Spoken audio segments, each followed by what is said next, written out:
Thank you all. I also want to thank the organizers of the conference for including me in the proceedings.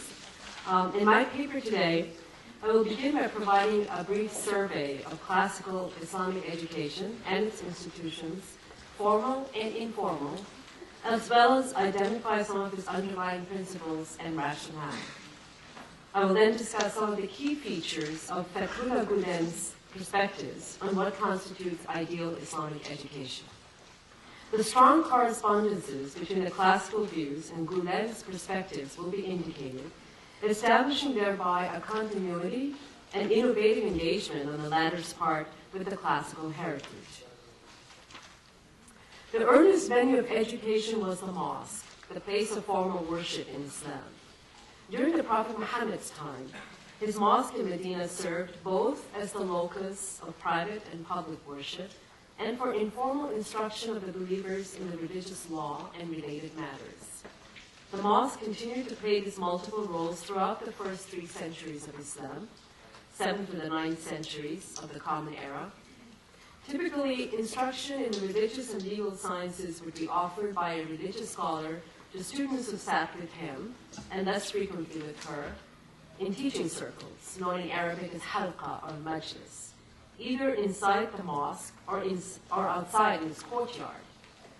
By the 10th century, a new feature, the hostel, khan, was increasingly being established next to teaching mosques in Iraq and the eastern provinces of the Islamic world, which allowed students and teachers from far-flung areas to reside near these spaces of instruction. The emergence of the mosque-khan complex at this time is a consequence of a lengthier and more intensive period of study required to qualify as a religious scholar. Religious learning had expanded by this time, and study of the religious law, in Arabic as Sharia, became more detailed and sophisticated, reflected in the establishment of the 4 prominent Sunni schools of law and Arabic madhahib by the 10th century. In the 10th and 11th centuries of the Common Era, another important institution developed and proliferated known as the madrasa, literally meaning in Arabic, a place of study. The madrasa was a logical development of the mosque-khan complex, being both a teaching and residential institution. In addition to the impetus of the greater systematization of knowledge, particularly of the legal sciences, which led to the emergence of the madrasa, the development of this institution has also been attributed in part to a reassertion of Sunni Muslim identity in the wake of the collapse of the various Shiite dynasties that had ruled much of the Islamic world in the 10th and 11th centuries. In addition to mosques, mosque khans, and madrasas, other institutions developed over time which played important supplementary roles in the dissemination of learning. Among the most significant institutions of this type were the libraries and academies from the 9th century on.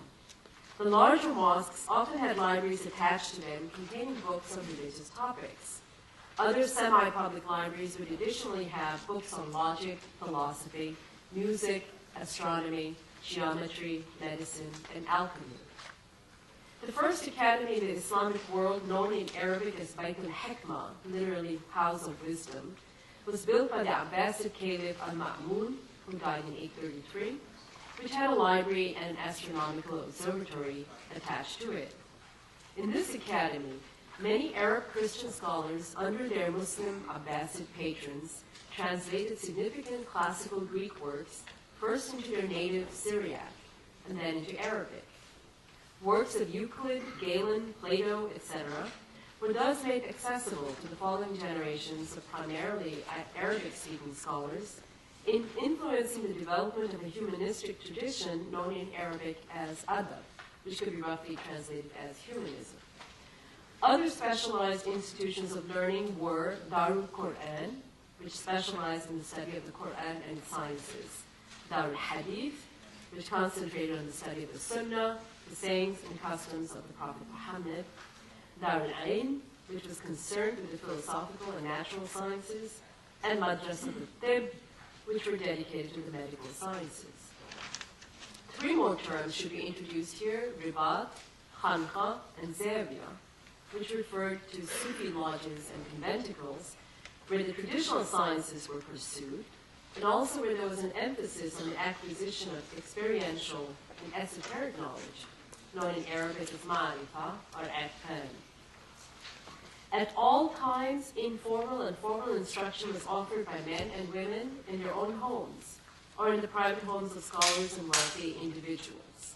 In most areas of the medieval Islamic world, such modes of private education was more the norm than formal collective education in a madrasa. Now let me go on to a very brief discussion of the organization and curricula of madrasas. Religious education was based upon what is termed in Arabic as al-ulum al-naqliya, literally the transmitted sciences, which consist primarily of the Quranic sciences, hadith sciences, and jurisprudence in Arabic fiqh. In addition to the transmitted or religious sciences were al-ulum al-aqliya, the rational sciences, which included logic, philosophy, mathematics, and the natural sciences. The rational sciences were also termed the foreign sciences, or sciences of the ancients, pointing to their largely classical Greek provenance. In favorable circumstances, the rational sciences continued to be taught and studied openly, even in madrasas, sometimes even in mosques, and certainly in informal study circles and libraries.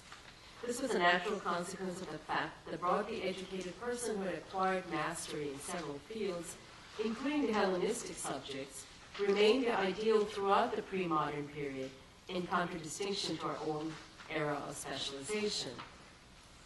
In his famous Prolegomena, written in the 14th century, Ibn Khaldun, who died in 1395, lists a curriculum for the religious sciences with an emphasis on the Quran and its sciences, hadith and its sciences, jurisprudence, fiqh, with an emphasis on the complex law of inheritance and the sources of jurisprudence, but with the addition of theology, known as al-kalam, tasawwuf or Sufism, and the science of the interpretation of dreams or visions, ta'bir al-ru'ya. Such a curriculum is reflective of the standard curriculum for the religious sciences in the pre-modern period. Two more points that I want to make in reference to classical Islamic education before I turn to a discussion of Gülen's thought are that women scholars and religious minorities played a singular role in Islamic education and intellectual life.